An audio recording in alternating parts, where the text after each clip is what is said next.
Hari ini saya mau sampaikan sesuatu dari hati saya. Mohon dengan hormat Anda perhatikan dengan sungguh-sungguh. Kita semua mengerti bahwa sebagai orang percaya, kita setiap saat harus mengalami dan mau tidak mau mengalami peperangan rohani. Dan setiap saat dalam kehidupan kita bisa terjadi. Peperangan rohani itu bisa terjadi. Dan memang terjadi. Anda sebagian sadar, sebagian tidak.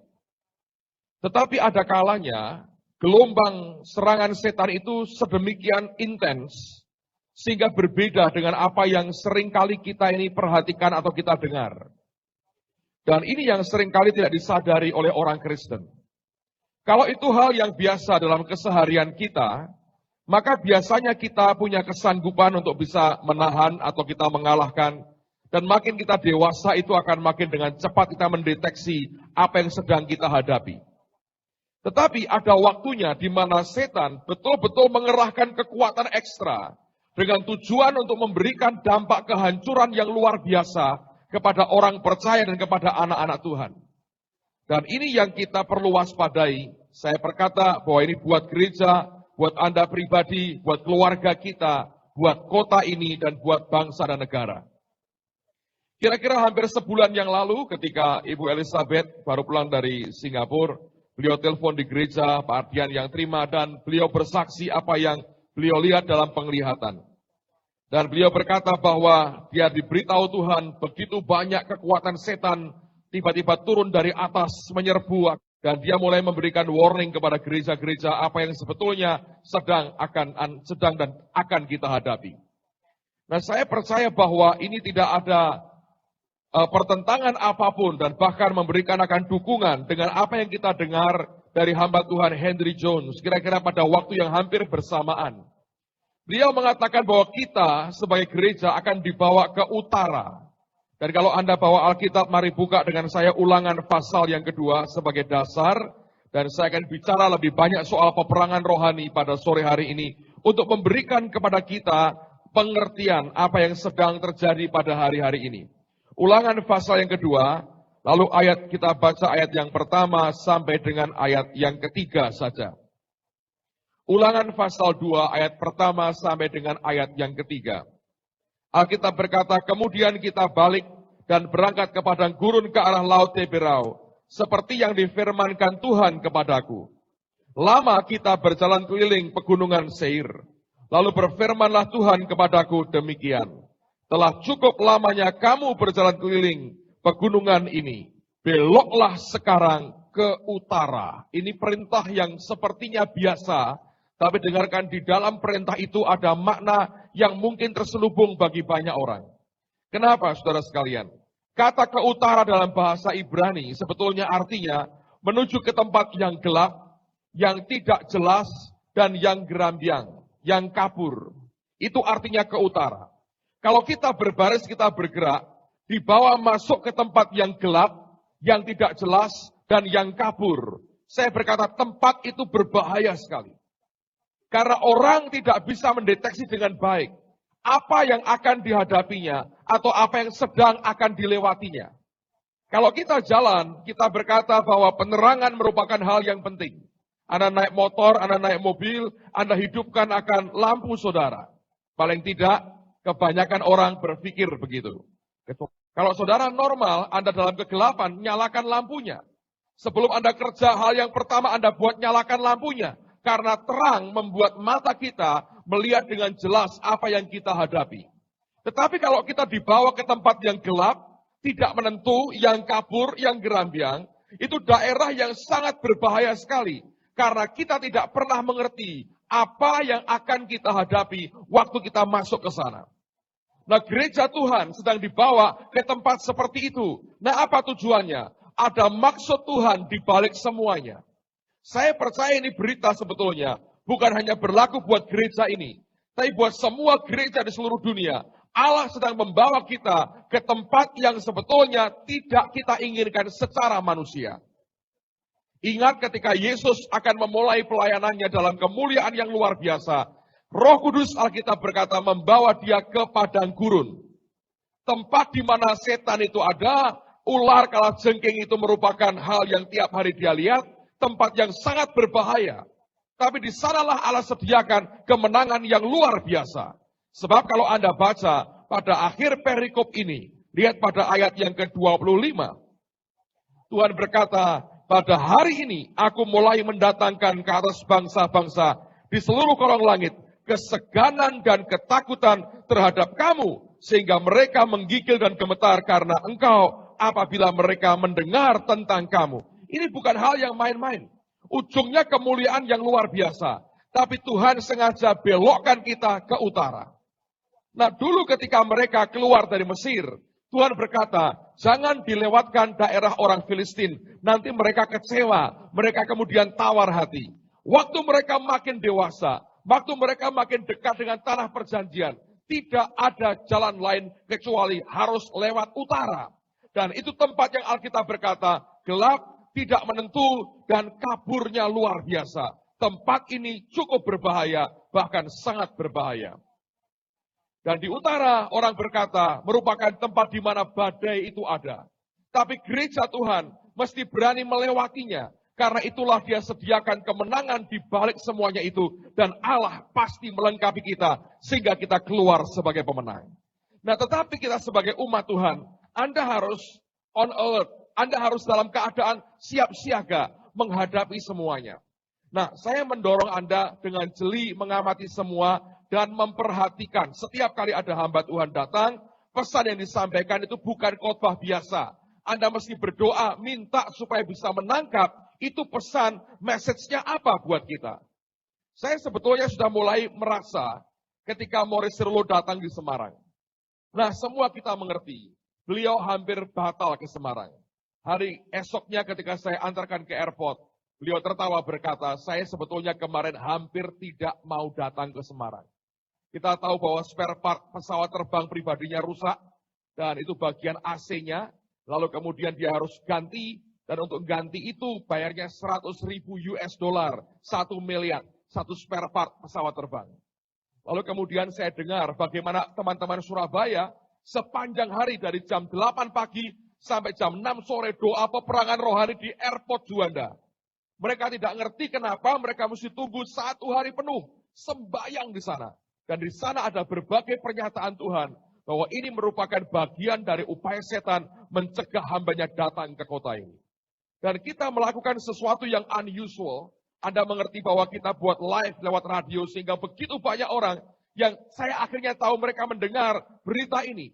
Dan yang lebih dahsyat sebetulnya radio itu adalah ketika diproklamirkan lewat udara, Anda harus mengerti bahwa itu menyatakan kemenangan kita atas penguasa di udara. Nah, itu sisi profetisnya yang seringkali orang nggak bisa lihat. Nah, message-nya kalau Anda dengar adalah kuasa atas setan. Kalau Anda dengarkan semuanya ini, saya berkata, ini bukan hal yang mengherankan bahwa kemudian reaksi yang muncul dari kuasa gelap adalah dia berbondong-bondong turun di tengah-tengah kita. Saya perhatikan dalam kurun waktu sebulan terakhir, ada berbagai macam kejadian aneh yang terjadi, yang saya sempat lihat, yang secara manusia tidak pernah mungkin orang itu lakukan hal itu. Tapi seperti, memang betul, kalau Anda kerja di tempat yang gelap, yang tidak jelas, yang kabur semuanya, resiko untuk membuat kesalahan besarnya luar biasa. Dan ternyata betul terbukti berbagai kesalahan dibuat yang semestinya kalau lampunya nyala tidak akan pernah bisa buat kesalahan seperti itu. Nah, kita bisa berkata, Pak, itu kebetulan terjadi. Oke, mungkin. Tapi kalau berturut-turut terjadi, saudara, seperti gantian peristiwanya, Anda harus bisa membaca dengan roh, bukan dengan pikiran kita. Sebab kalau kita hanya baca dengan pikiran, kita dengan gampang akan dipatahkan dan dikalahkan karena tidak waspada. Waktu saya tahu beberapa hal itu, Tuhan mulai bicara, hati-hati, hati-hati, hati-hati. Dan saya perhatikan di beberapa kejadian itu, saya akhirnya mengerti bahwa ini merupakan bagian dari peperangan rohani yang intensitasnya hari-hari ini luar biasa sekali. Dan terakhir, yang membuat saya makin yakin, saya terima laporan dari The School of Acts, teman-teman di School of Acts, mereka cerita, beberapa dari mereka lihat setan. Bayangin di bukit doa kok ada setan nongol, itu kan luar biasa. Tapi saya berkata, ini sudah mulai frustrasi. Setan bisa main halus, bisa main kasar. Kalau dia main kasar, sudah frustrasi. Kalau sampai muncul-muncul, dia sudah mulai frustrasi. Tapi itu merupakan indikasi jelas, ini peperangan rohani yang tidak boleh dianggap sederhana oleh kita. Kita tahu kita pasti berkemenangan, tapi orang yang anggap enteng semua yang dihadapi, Anda akan jatuh dalam kesombongan, membuat proteksimu akan hilang. Nah, apa yang mereka lihat? Ada teman yang cerita di kamar lihat orang gede di bawah, bayang-bayang.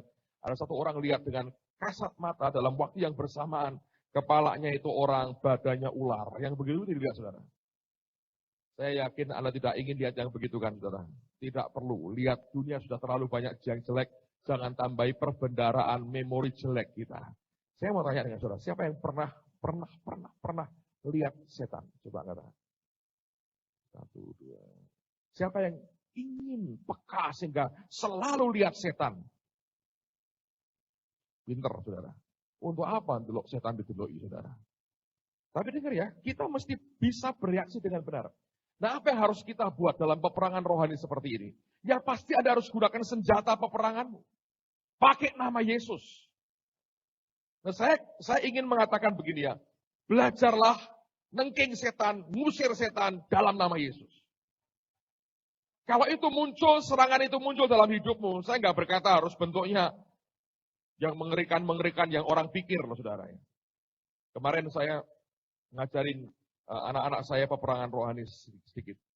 Waktu mau pergi karena pembantu pada pulang, saya ngomong sama anak-anak, sama yang kecil, Sasa, kamu mau ikut nggak ke gereja? Ikut. Kenapa nggak di rumah aja? Saya godain. Nanti kalau di rumah lampu mati. Lampu mati kenapa? Lampu mati kan gelap, ada hihihihi katanya gitu. Terus diapain hihihi? Ya ketawa-ketawa aja. Ya lari katanya, orang hihihi. Saya berkata, kalau ada hihihi kan berkata, hahaha, dalam nama Yesus pergi. Saya berkata begitu. Kalau hihihi Anda hahaha, dia yang lari. Kalau hihihi Anda buat hihihi juga, ada yang lari, saudara. Ngerti ya? Nah, banyak orang Kristen nggak ngerti itu cara perangnya. Tuh. Saya masih ingat sekian belas tahun yang lalu, sekian puluh tahun lalu. Kayaknya baru lahir, baru bertobat, saudara. Kumpul sama-sama di Bandungan, kami retreat sama-sama. Ada satu anak bekas pakai ilmu kalau nggak salah, dalam penyembahan manifestasi. Didoakan, ditengkingin, dia mulai pelepasan. Begitu selesai, iblisnya keluar, saudara. Dan iblis itu kurang ajar. Seringkali ngomong, saya nggak mau keluar. Kecuali yang ngusir Morris Sirulo. Kita bilang, biayanya berat, datengin dia. Yesus saya podo, keluar. Gitu katanya. Akhirnya keluar juga. Milih. Jadi turuti, nanti minta kembang, minta ayam putih, ayam hitam. Wah rugi saudara. Ayam kita goreng, kita makan sendiri. Jangan kasihin setan. Minta Morris Sirulo, datengin Morris Sirulo. Orang usah Morris-Morrisan. Yesusnya sama. Akhirnya keluar. Nah waktu keluar, itu setan, itu gaung di ruangan itu. Dia berkata, awas kamu. Ada teman satu, begitu dengar gitu ketakutan. Nah, salahnya tidak ingat Alkitab, ingat film Dracula. Nah, apa yang dia buat? Dia lari ke tembok, nah itu tembok ada salibnya. Dia lepas salibnya, dia berkata, ayo, katanya, ayo. Kok kayak film Dracula? Setan gak takut dengan, ayo. Kita ini hidup dalam realita, bukan film Dracula, saudara. Ayo. Yang nonton film Dracula dan Sri Mulat menurut saya. Ayo. Dikalahkan tengking dalam nama Yesus. Dia tunduk pasti, saudara. Amen. Jadi kalau Anda menghadapi peperangan rohani, pakai nama Yesus. Darah Yesus itu berkuasa. Kalau Anda mengalami apapun peperangan dalam hidupmu, pakai itu. Kuasa diberikan kepada kita. Saya harap Anda sudah mantap dengar Morris Sirulo. My God. Sudah teriak-teriak begitu saya harap masuk di rohmu. Sudah setengah mati saya terjemahin, saudara. Belum pernah saya terjemahin kayak begitu. Banyak hal yang luar biasa. Nanti kapan-kapan tak ceritain. Itu luar biasa. Anda pernah didoakan batuk, nempel batuk? Saya ini pernah. Morris itu orangnya. Beniin, ngelempar jas, numpangi tangan, nyebul biasa. Morris kalau doain saya, saudara. Dia kan lebih pendek dari saya. Kayak congsang itu dia. Wah. Saya dengar di radio saya dipanggil Morris Chongsang. Ya, saudara. Itu kan saya lebih tinggi dari dia, saudara. Itu orang kalau doain, dia nggak numpangi tangannya. Kepala saya dipegang, diturunkan. Batuk ke batuk, nempel. Saya bilang, ini apa lagi ini? Dahsyat, saudara. Batuk nempel batuk. Anda tahu batuknya Morris seperti apa? Saya sudah pernah ngerasain di sini. Mantap, tapi itu orang punya wibawa Tuhan luar biasa. Cobalah Anda jejer sama dia. Badan cuma bisa goyang hanya kaki, ini rasanya sudah nggak tahan. Saudara. Itu luar biasa. Apa yang diomongin orang nggak seberapa dengan kenyataannya. Nah, kembali lagi saya berkata, Anda punya kuasa, kita punya kuasa di dalam nama Yesus. Perang dong, saudara. Karena itu saya mendorong teman-teman youth yang puasa itu, saya berkata terusin. Doamu tiap satu terusin. Selasa nanti kita akan buat prayer drive untuk kota kita. Perintah Tuhan itu doakan untuk kota. Amen, saudara. Ini negara nggak jelas loh, mau kemana, saudara. Doakan kota kita. Nggak usah ngurusin yang lain-lain, doakan kota. Supaya proteksi Tuhan luar biasa. Amen. Saya percaya ini bagian dari apa yang Tuhan kerjakan di tengah-tengah kita. Dan saya yakin banyak gereja sudah lakukan hal yang sama. Selasa nanti giliran kita, doakan kota ini. Dan hari Jumat, kaum ibu, kaum bapak, Anda kalau ada waktu datang doa puasa, jam 10 sampai jam 12, sembayang, saudara. Ini waktu kita sembayang sama-sama. Karena ini peperangan menghantam bukan hanya gereja atau kota, tapi juga pribadi dan juga keluarga-keluarga. Kita perlu berdoa dan ambil kemenangan yang total Allah sediakan buat kita. Saya terus terang melihat semua ini makin bergairah, saudara. Karena begitu nanti kita mengalami breakthrough yang luar biasa, dan saya percaya pasti kita akan menang. Anda akan lihat tuaian yang luar biasa Allah berikan buat kita. Kalau Anda tidak mau ambil, secara rohani engkau tidak punya hak atas kota ini. Satu hari ya, saya mau ngomong apa adanya, saudara. Sejak tahun berapa ya, 80-an awal, kami ini masih persekutuan. Setiap kali kami sering buat doa untuk kota. Belum ada yang ngajari itu. Cindy Jacob belum seminar soal itu, kita sudah buat itu sejak tahun 80-an awal. Satu hari sebelum kita berkembang seperti sekarang ini masih belum apa-apa dibandingkan apa yang Allah akan buat, saudara. Tuhan berkata, kamu punya hak atas kota ini. Saya bilang, why? Sebab kamu injekin kota ini sejak bertahun-tahun yang lalu. Abraham diomongin Tuhan, kamu kitari Kanaan. Tanah yang kamu injak jadi milikmu. Kelak aku wariskan kepadamu. Kepada Yosua dia berkata, yang kamu injak dengan telapak kakimu akan jadi milikmu. Kalau kita buat untuk kota ini, kita punya hak untuk kota ini. Dan kita warnai kota ini dengan nama Yesus Tuhan kita. Kalau kota ini diberkati, hidupmu juga diberkati, saudara. Saya kagum Pak Joshua Chandra itu punya iman gini. Saya kerja di Semarang, saya tahu Semarang diberkati, aku juga mesti diberkati. Iman yang simpel, saya berkata itu benar, saudara.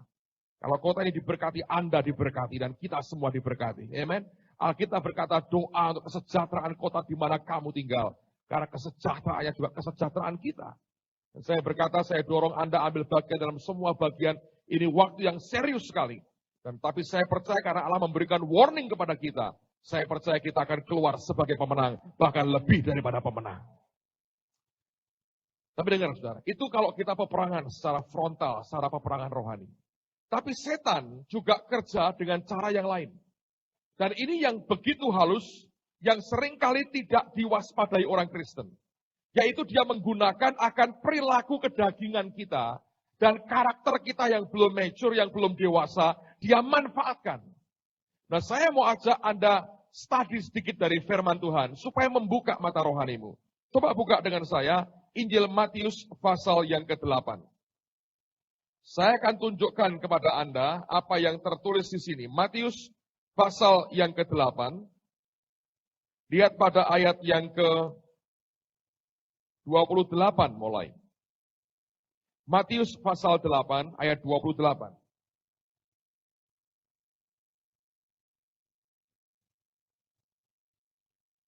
Alkitab berkata begini. Setibanya di seberang, yaitu di daerah orang Gadara, datanglah dari pekuburan dua orang yang kerasukan setan menemui Yesus. Mereka sangat berbahaya. Anda garis bawahi kata sangat berbahaya. Sehingga tidak seorang pun yang berani melalui jalan itu. Nah sekarang saya mau tanya saudara. Mereka ini sangat berbahaya karena apa? Hah? Kerasukan setan, betul? Coba ulang lagi ayat ini, lihat pada Alkitabmu, supaya kita dapat kesimpulan yang sama. Setibanya di seberang, yaitu di daerah orang Gadara, datanglah dari pekuburan 2 orang yang apa? Kerasukan setan menemui Yesus. Mereka sangat berbahaya, sehingga tidak seorang pun yang berani melalui jalan itu. Jadi kita mengerti kata sangat berbahaya ini muncul oleh karena adanya orang-orang yang kerasukan setan. Jadi oleh karena aktivitas setan membuat 2 orang ini jadi sangat berbahaya. Dalam bahasa Yunaninya, kata sangat berbahaya dari kata Yunani kalepos. Dan dalam perjanjian baru, hanya 2 kali kata ini dipakai. Yang pertama, di Matius 8 tadi, kita mengerti kalepos adalah kondisi yang terjadi yang sangat berbahaya oleh karena aktivitas setan di belakangnya. Oke? Nah, ini pertama dipakai di Matius 8. Tapi yang kedua dan terakhir dipakai, itu di 2 Timotius 3. Mari kita lihat, 2 Timotius pasal yang ketiga. 2 Timotius pasal yang ketiga. Mulai ayat yang pertama. 2 Timotius pasal 3, ayat yang pertama. Alkitab berkata, ketahuilah bahwa pada hari-hari yang terakhir akan datang masa yang apa? Sukar. Garis bawahi kata masa yang sukar. Dan kata sukar di sini digunakan kata kalepos. Dari Matius 8 kita tahu, kalepos adalah keadaan yang terjadi oleh karena aktivitas setan di belakangnya.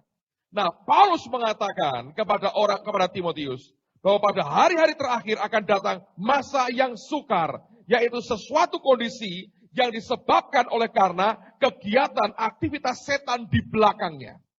Nah, perhatikan seperti apa deskripsinya, uraiannya akan masa yang sukar itu. Lihat ayat berikutnya.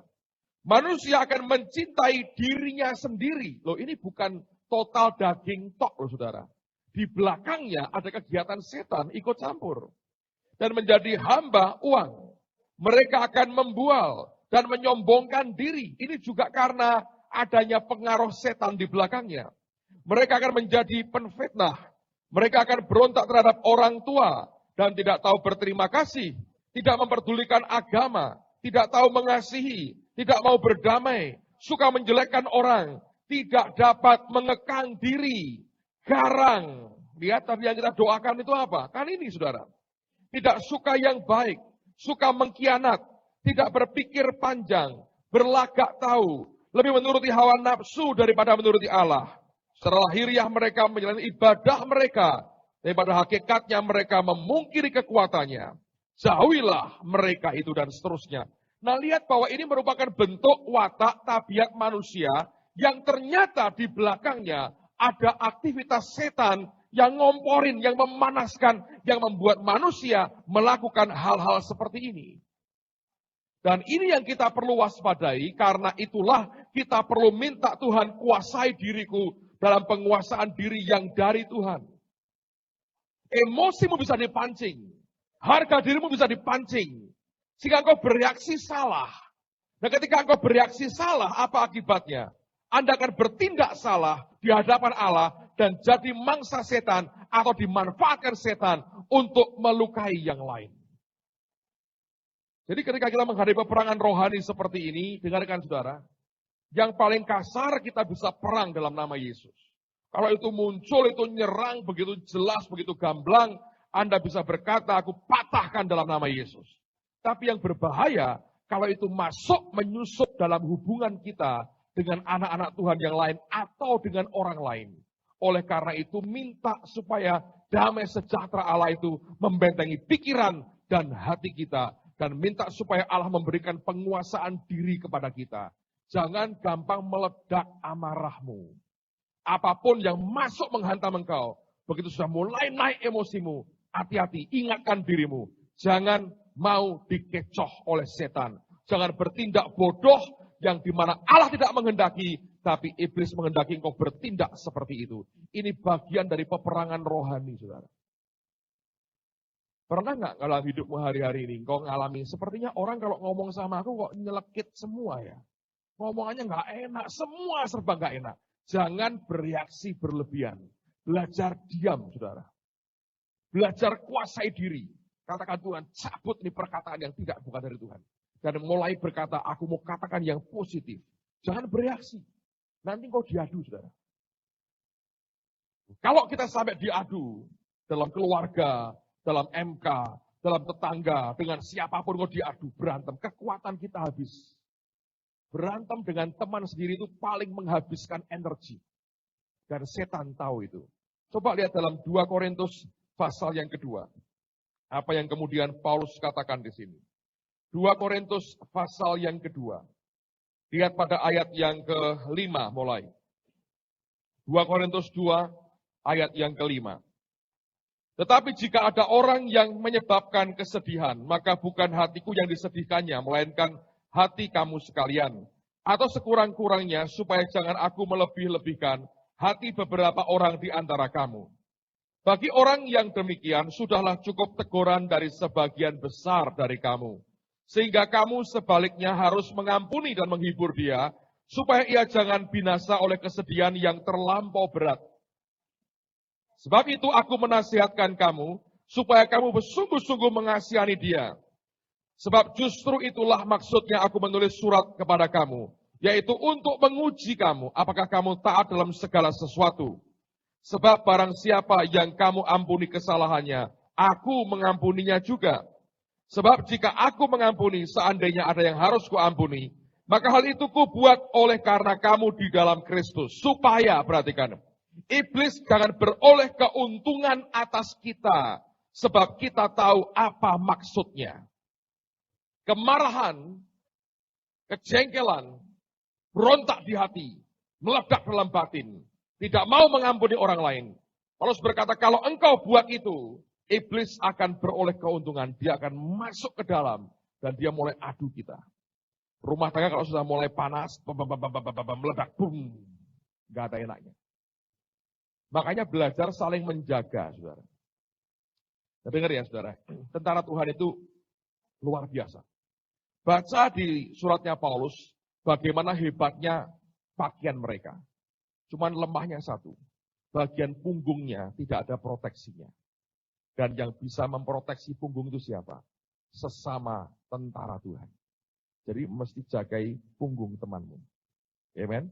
Coba ngomong pada teman sebelahnya, tolong jagai punggungku. Anda perlu itu, saudara. Nah, saya mau beri cara ya, ini simple sekali. Ini yang saya praktekkan dalam keluarga. Cuman akhir-akhir ini, saya bersyukurlah, saya hampir jarang lah rasanya meledak tuh marah saya. Tapi dulu waktu kami dalam proses Tuhan ya, itu kami mengalami itu. Dan kalau sudah ada yang uring-uringan satu, itu atmosfer di rumah gak enak. Nah apa yang biasa kami buat suami istri? Kalau saya sudah mulai kesel di hati, kita kan manusia biasa toh. Anda boleh diurapi kayak apa, tapi kan kita manusia biasa ya. Anda kan bisa kesel, jengkel, marah gitu ya. Jangan belajar ditambah-tambahi. Kebanyakan kita kalau sudah mulai jengkel, kita omongin. Lalu ketemu orang yang senang begitu, iya dikipasi. Lalu kita kobongan karena video. Setelah kita kebakar, ditinggal pergi, saudara. Wah, ngamuk tenan, tinggal pergi, saudara. Resiko ditanggung penumpang, katanya. Itu berbahaya. Anda kalau sudah jengkel sama orang, ya, jangan biasa, jangan. Datang ke istri, makanya kalau cari jodoh itu yang rohani, saudara. Kalau main cakep di luar tok itu tambah lama tambah keriput, nanti kalau hatinya tambah buruk itu tambah mengerikan tuanya. Kalau dalamnya bagus itu nanti luarnya tambah sweet, tambah manis, tambah menyenangkan gitu loh, saudara. Ngerti? Jangan terus lihat duitnya tok, itu duit gampang entek, saudara. Betul, Anda sudah sehari kolaps bisa kok. Dengan begitu gampang. Cari yang takut akan Tuhan. Nah itu luar biasa. Menikmati yang baik dari Tuhan. Mesti bagus, saudara. Lalu atau ke teman yang betul-betul bisa jaga punggungmu. Jangan cari tukang gosip, jangan. Itu malah kurang sip lah kalau tukang gosip itu, saudara. Jangan didatangin, itu nanti malah dari warta berita nanti muncul di Rema segala macam. Ini berita begini, salam buat ini ya, hati-hati problemmu dengan ini diomong-omongin, repot saudara. Jangan, cari orang yang Anda bisa percaya, yang Anda tahu ini orang mengasihi saudara. Lalu kau ngomong, nah saya dengan istri saya, kalau sudah mulai, siapapun lah, sudah mulai panas ya, karena berbagai faktor kan, hati bisa ngomong terus terang gini, aku ini kepingin ngamuk. Nah sebelum ngamuk tolong doakan aku. Setelah didoakan aku tak ngamuk. Saya lihat kalau bisa ngamuk loh saudara. Tumpangi tangan. Dulu zaman itu anak-anak sudah kalau ngeliat papanya bilang mau ngamuk mereka sadar. Cepat tumpangi tangan kalau tidak meledak repot ini. Itu tumpangi tangan. Tenggingi. Masa jadi ngamuk saudara. Terus kasih air dingin. Tenang. Kalau kurang masuk kulkas. Relax saudara. Anda mesti pinter bagaimana cara mengendalikan dirimu. Ya, ada orang-orang yang sumbu pendek, toh. Kerasi kedor. Itu mercan cepean, nah gitu. Sumbunya pendek-pendek tuh. Nah, yang begitu Anda mesti ngerti. Gitu loh. Makanya datangnya MK tuh bagus. Ngomong terus aku ini mercon cepean, sumbu pendek. Ini mau ngamuk lagi nih, tumpangi tangan itu langsung. Kurang, masukkan bak kamar mandi. Gitu. Itu Anda perlu belajar. Supaya iblis jangan senang. Iblis itu kan supporter bagus untuk hal-hal jelek toh saudara. Untuk apa rumah tangga orang ngamuk-ngamuk, muring-muring gitu. Sudah nggak usum lagi, zamannya udah nggak zaman lagi. Ini zaman damai sejahtera di tengah-tengah kita. Amen. Karena Tuhan memerintah hidup kita. Itu yang saya berkata, kemenangan luar biasa. Kalau emosimu dipancing, meledak amarahmu, dia masuk saudara, rusak. Berapa banyak anak yang dihajar, dipukuli orang tuanya, karena nggak ada alasan apa-apa. Meledak emosinya aja orang tuanya. Anak jadi sasaran, dipukuli. Gitu. Saya bilang, please saudara, Anda perlu belajar untuk bisa mengendalikan diri. Kemenangan sudah Allah berikan buat kita. Belajar mengendalikan diri dalam segala sesuatu. Dan saya berkata, itu bagian yang kita harus lakukan dalam kehidupan kita. Kalau saudara dan saya bisa mengerti ini, saya percaya kita akan jadi pemenang, bahkan lebih dari pemenang. Sekali lagi saya mau sampaikan dua hal ini. Yang pertama, ini zaman waktu di mana peperangan rohani sedang terjadi dengan intensitas yang luar biasa. Mari ambil bagian dalam semua program doa yang ada di rumah, ada sembahyang. Mau keluar rumah, mau kemanapun minta Tuhan bungkus dengan darah-Mu, proteksi aku Tuhan. Dan patahkan semua serangan setan. Banyak doa dengan bahasa roh. Orang bilang, Pak, kayak orang itu, biarin, enggak apa-apa, saudara. Yang penting kita menang dan keluar sebagai pemenang. Pokoknya, terjamah, biarin. Baca itu bukunya Roberts, mengapa setan tidak mau kita bahasa roh. Ngerti, nanti Anda ngerti. Anda buat itu dalam hidupmu ya, saudara akan bisa belajar, makin kuat rohmu. Lalu belajar menguasai diri. Jangan gampang dibuat emosi. Kalau sudah mulai panas, hatimu mulai tegang, ngomong, tolong doakan aku. Yang minta didoakan juga jangan gitu. Lah iya, makane. Itu Anda nambahi mesiu, saudara, meledak. Loh kalau pasanganmu, temanmu sudah mulai minta didoakan, jangan nasihati. Kita nggak perlu penasihat lagi. Sudah ngaku mau ngamuk gitu. Makane, gue ini memang cepetan tenar. Ya meledak betul, saudara. Please, Anda juga harus ngerti dong. Orang sudah mau emosi itu sudah didoakan. Nggak usah omongin macam-macam. Lah yo makane utang. Jebier masih saudara. Wah, kadang-kadang ya Anda perlu belajar lah menerima orang dengan apa adanya. Doakan, tumpangi tangan. Mintakan berkat Tuhan, sejahtera Tuhan. Nanti kan bagus. Di mana ada kesatuan, di situ Allah memerintahkan berkat kehidupan untuk selama-lamanya. Berkatnya diperintahkan saudara. Bagus tuh. Kalau Anda ribut tok isinya, nggak ada bagusnya. Nggak ada bagusnya. Belajar menguasai diri. Amen, saudara, itu belajar. Tenang aja. Anak saya Samuel itu terakhir suka ngomong cool. Nah, kita harus belajar cool, man, cool.